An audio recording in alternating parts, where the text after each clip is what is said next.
Welcome to Fast Money Football. I'm your host, Albert Vartanian, with my co-host today, Sarah Pararia. Sarah, big day yesterday, transfer deadline day in world football. Your team that you support, Barcelona, making some moves, unexpected, but looks like Pierre-Emerick Aubameyang, pictured in training today, has moved to Barcelona on a free transfer. I think it was a free transfer from Arsenal. Yeah, I heard that he terminated or Arsenal terminated his contract last night That's at what it like was. 11:58. Like it was so yeah, it was a crazy day. There were so many moves, last minute decisions, but between Aubameyang, Adama Traore, Ferran Torres, and Dani Alves, we can only take 3 of them to the Europa League. So, got to make some decisions, but I'm happy, some fresh legs, some younger guys, some older guys. I'm into it. I'm happy. We need a change. We all know that. So, I'm hoping that at this point anything will help. I hope. Yeah, I'm just curious to see how Aubameyang fits in that team because he's not your typical Barcelona player. He is in open space. I think Xavi said this like in 2020, open space, he'll kill you. But at Barcelona, we need players who can play in tight spaces and make those types of passes. So we don't know if Aubameyang can fit into that, but if he can bring 15, 20 plus goals to this side, I mean, it's a fantastic signing, depending also on what his wage bill actually is. Yeah, no, 100%. But I think this year, more than any other year, we've seen Barca signing players that aren't Barca players anymore. Right. Like we look at Memphis to pay. Like what? I'm still confused with this signing. I mean, if anything, I think Aubameyang would fit more than Memphis. So, it's gonna. We'll see what happens. But like I said, like Barca just need anything at this point. And like you said, if he can even score 15, like that's major because we're struggling so much. And look at the pace you're going to have now with him and Traore. I'm not sure if Traore is going to get right into that starting 11, but I mean, even him coming off the bench with the Aubameyang, they're going to be one of the fastest teams in La Liga, I would think, with having those two players. I mean, in world football, you want to talk about the fastest players. You're talking Mbappe, Traore. I mean, you can probably throw Kyle Walker and Alfonso Davies in there, and then Aubameyang is right up there with him.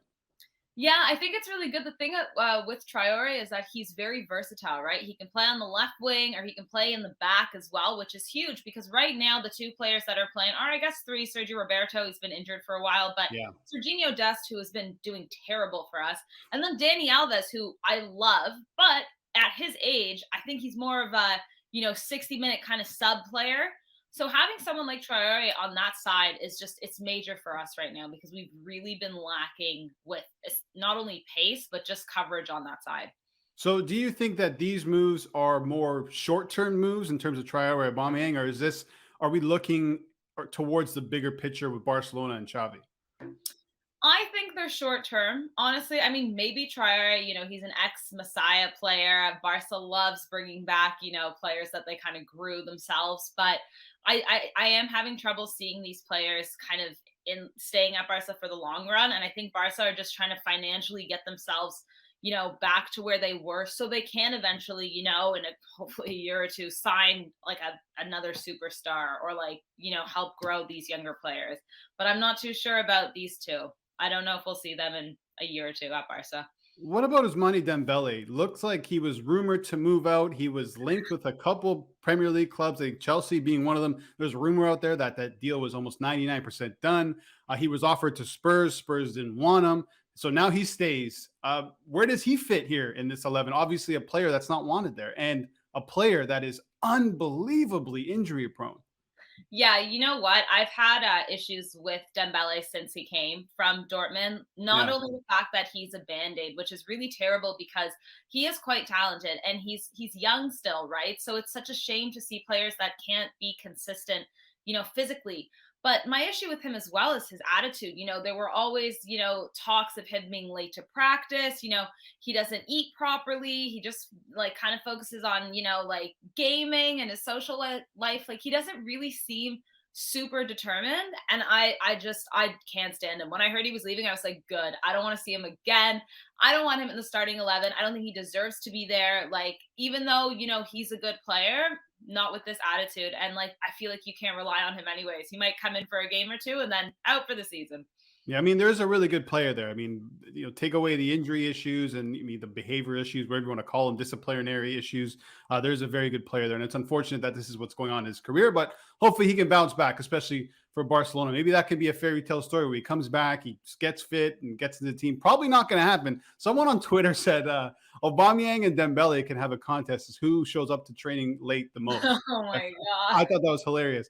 Back to the Premier League, Everton making some moves. They made three signings, two players, one of them being Donny van de Beek from Manchester United, which I think is a fantastic signing. He didn't really get any play at Manchester United, but he was bought by them for a reason. He was in that Ajax team that went to the semis, Yeah. unfortunately lost to Tottenham Hotspur. And they also brought in Dele Alli from Spurs, who has kind of been on the outs for the past couple of years. He's dropped, obviously, in quality quite a bit. But, I mean, these two players, if they can find their form under new manager Frank Lampard, could be some really good business here. Yeah, I think Donny going Everton is a great move for him. It was really almost painful to watch him just sit on the Man United bench, knowing like the skill level of this player, Such and a also strange situation. yeah, exactly. And he is so young too. And so I'm so happy he didn't waste any more time because, with young players especially, if they get too comfortable sitting on the bench or they don't get enough playing time, they can decline really quickly. So I think this is great for him.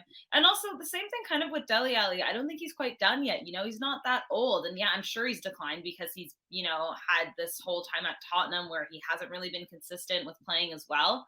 But I'm happy to see both of them go to somewhere. I'm hoping they're both going to be starting because I think they both have a lot more to offer. Yeah, I think they bring him in definitely to start. But the thing with Donny van de Beek is he's a bit behind because a lot of the times when players, obviously, this too, when they move to the Premier League, there's like that adjustment period. We saw it with his former teammate Hakim Ziyech at Chelsea. The first season, not so good. He didn't really get much playing time. He didn't get on his feet, and now we're seeing the best out of him for Chelsea since they bought him. Donny van de Beek still really hasn't gone through that, so there could be some sort of delay. Hopefully, not for Everton. In terms of Ali, I mean, if Frank Lampard can unlock 80% of what he was, they got a Mhm. very good player there. And look, they got him for basically nothing. It was a free transfer. I think they get 12 million pounds if he plays 20 games, and there's some add-ons along the way. So it's a low risk, high reward move for Everton. Looking forward to see those two guys play for Everton this season. Time to move on to your favorite, Sarah. CONMEBOL. We're back. Argentina, Colombia is the first game we're going to chat about. Argentina minus 110, Colombia plus 330. Argentina unbeaten so far in qualifying. They've got some injury issues, though, especially at the back. It's not injury. I think it's COVID issues, excuse me. Tagliafico, Otamendi, both out. That's a big hole in the back. But honestly, I think they can cope. Yeah, honestly, I don't think I think this game is going to be the easiest to determine what the result's going to be out of Oh, these three. Yeah, no, Argentina are solid. Like we spoke about this last time, no Messi, no problem. Di Maria is up there, covering the bases. Emiliano Martinez in the back, still not letting anything past them. Like they are looking so solid. And Colombia has been so just unfortunate to watch this kind of World Cup qualifying round. Like they lost to Peru last game. They yeah. lost to Brazil. They tied Paraguay 0-0. There's no one up there that's scoring. And they're starting players like, Falcao, who was like phenomenal footballer once, but how old is Falcao at this point? If that's who you're starting, it's just kind of like, I don't know. Excuse me. I just don't like Colombia has fallen so much. They're, I think, 6 out of 10.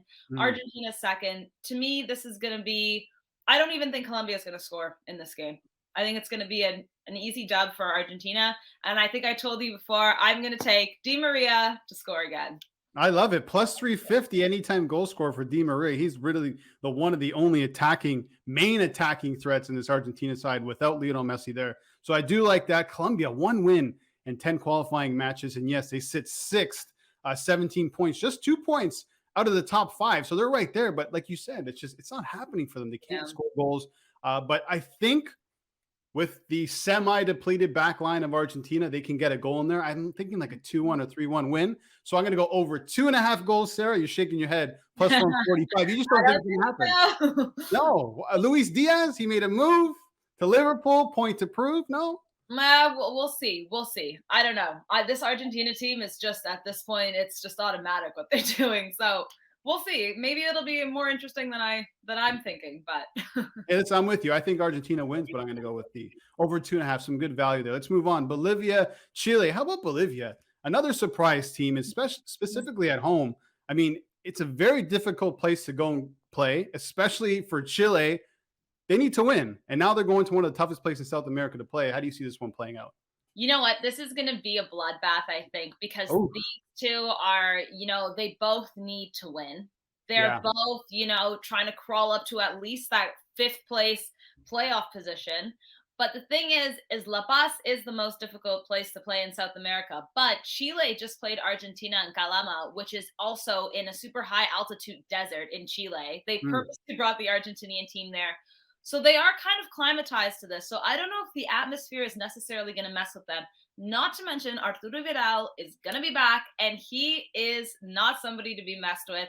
He holds this Chile team together so well. He's a leader. He's a fighter. He'll get all the cards. So I don't know. I think I'm going to take Chile in this one, but I do see both teams scoring, and I think it's going to be a mess. This is like the tale of two forms here. Bolivia at home, 13 points at home, 4 wins and 2 losses. Draw plus 235 is what I like here. Look at Chile's away form: 1 win, 2 draw, 4 losses. Not the best, and they're going to a tough place to play. We keep hitting on that, but it's so important, specifically in these South American CONMEBOL matches. So draw plus 235, and you like Chile? That's who you're sticking with? Yeah, I'm going to take Chile, but yeah, both to score. It's going to be close. It's going to be close. I like, okay, Peru, Ecuador is a final game. Peru plus 130, Ecuador plus 230. I don't know where to go with this one. This might be a pass for me. This one is really tough because Yeah. you have, third and fourth. Both teams, these are kind of both of these underdog teams that you didn't expect to see, but right now they're both in qualifying positions where, like we talk about, or Peru's in the playoff position actually, and it's Uruguay above them. But you have teams like Chile and Colombia who aren't there, but Peru and Ecuador. Like it's kind of, I love to see it though, because both of these teams, no one expected much. We spoke about last time how well Ecuador was doing, and that game against Brazil was nuts. So, I don't know. I think it's going to be close. I want to say both teams are going to score, but I don't know. Something about Ecuador, they just have this fire, and they've been doing so well against the big teams too. Like Yeah. I don't know. It's hard to say. I'm swaying a little bit to Ecuador, but I'm not confident. Peru, last 3 home games, they won all 3, didn't concede. They're trying to make it 4 wins in a row. Ecuador, obviously, in a position to qualify as well. So, I mean, this is a stay away, but if I had to pick, probably going Peru at home plus 130. That's not my official pick. I'm gonna put that out there. I'm just saying, gun to my head, Peru plus 130 at home. Always take the home team. Not feeling it. Yeah, I don't know, but I do think this might be the best game of the day for CONMEBOL, just because I think both teams are just doing so well and they're so talented. So I think it's going to be some solid football. Okay, so let's recap the picks. You're going with Argentina and Di Maria to score over Colombia. You like Chile at Bolivia, plus the both teams to score. And the final game, official pick? I'm going to go with Ecuador. We're going to take the Ecuador. There you go. So I'm going over 2.5 in the Argentina game. Draw Bolivia, Chile. Peru, Ecuador. I'm sorry, I got to stay away. But if you want to just throw some chump change on it, Peru is the pick. Sarah, thanks you so much for joining Fast Money Football. As always, we'll be back tomorrow to chat some Canada soccer. They're taking on El Salvador. You can follow Sarah on Twitter at Sarah Pararia. You can follow me on Twitter at TheRealBirdV. And make sure to head over to parlay.tv for more parlay content. Thanks for watching, guys, and good luck.